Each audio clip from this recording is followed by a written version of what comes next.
மகாபெரிவாழ்கள் ஸ்ரீ லலிதாதிசகஸ்திரநாமத்தில் வாக்தேவதைகள் அம்பிகையின் நாமங்களை சொல்லிக்கொண்டு ராஜ்ய பரிபாலனம் எப்படி செய்கிறாள் என்று முக்தா சுப்ரபிரசாதினி அந்தர்முகமாராத்திய பகிர்முக சுதுர்லபா என்று அவளை அடையக்கூடிய வழிகளையும் நமக்கு சொல்லி அவள் எதனுடைய வடிவமாக இருக்கிறாள் என்று சொல்லக்கூடிய ஒரு அற்புதமான ஒரு நாமம். ஓம் த்ரையை நமஹ. ஓம் த்ரையை நமஹ. அதாவது இது என்ன பதம் அப்படின்னா த்ரயி அப்படின்னு சொல்றது. இப்போ பாஷக்காரர்கள் சொல்லும் பொழுது இதுக்கு என்ன சொல்றாங்க அப்படின்னா 3 வேதங்களாக இருப்பவள். முதல்ல பார்த்துக்கோம் விதாத்ரி வேத ஜனனி அப்படின்னு சொல்லிட்டோம். ஏனென்றால் வேதத்தின் வழியை அறிந்து கொள்ளக்கூடியவள் வேத வேத்யா என்றெல்லாம் பார்த்தோம் இல்லையா. இங்கே 3 வேதங்களின் வடிவமாக இருப்பவள் அப்படின்னு சொல்லிட்டு த்ரைன்னு சொல்றாங்க. ஆனால் வேதங்கள் சொல்லும் பொழுது சதுர் வேதங்கள் அப்படின்னு தான் சொல்றோம். ஆனால் இங்கே ஏன் 3 வேதங்கள் அப்படின்னு சொல்லும் பொழுதும் அதர்வண வேதம் அப்படிங்கிறது இதுல கணக்குல வரல அப்படின்னு சொல்றாங்க. இதுல பிரஷ்னோபனிஷத், மாண்டூக்கிய உபனிஷத் அப்படின்னு நிறைய உபனிஷத்துக்கள்லாம் இருக்கு. இதுல என்ன சொல்றாங்க அப்படின்னா காமியார்த்த கர்மங்களை பற்றி அதிகமாக இருக்கிறது. அதாவது மற்ற வேதங்கள் எல்லாமே மறுமைக்கு தேவையானவைகளாக சொல்கிறது. இந்த இது சொல்றது இம்மைக்கு தேவையானவைகளை பற்றி சொல்லி இருப்பதா இந்த வேதத்தை கணக்கில் எடுத்துக்கலாம். அப்ப மற்ற 3 வேதங்கள் ரிக், யஜுர், சாம அப்படின்னு சொல்வதுதான் இங்கு த்ரயி என்று ஆத்மஸ்வரூபத்தை அறிந்து ஆனந்தம் அடைய வேண்டும் என்று சொல்லக்கூடிய இந்த 3 வேதங்களை சொல்லி இருக்கிறார்கள். அந்த 3 வேதங்களின் ரூபமாக அவள் இருக்கிறார். ஆக வேத ஜனனியாக இருப்பவள் இங்கே வேத ரூபிணியாகவே இருக்கிறார்.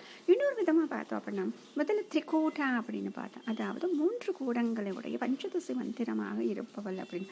இந்த 3 கூடங்களில் ஒன்றானதுதான் வாக்பவ கூடம் அப்படின்னு சொல்றது. அந்த வாக்பவ கூட்டத்திற்கு என்ன மந்திரம் பீஜம் அப்படின்னு சொல்லுவாங்க அப்படின்னா ஐம் அப்படின்னு சொல்லுவாங்க. இந்த ஐம்ல இம் அப்படிங்கிற அந்த மையெழுத்தை நம்ம எடுத்துட்டு ஐ அப்படிங்கிற அட்சரம் மட்டும் பார்த்தோம் அப்படின்னா அது சொன்னதுனால தான் சத்தியவிரதனுக்கு தேவியின் அனுகிரகம் கிடைத்தது அப்படின்னு நம்ம பார்த்தோம் இல்லையா. அப்படி இருக்கக்கூடிய அந்த ஐ அப்படிங்கிற எழுத்து எப்படி வந்துச்சு அப்படின்னா ரிக்வேதத்தை ஆரம்பிக்கும் பொழுது ஆ என்ற அட்சரத்தோடு ஆரம்பிக்கிறார்கள்.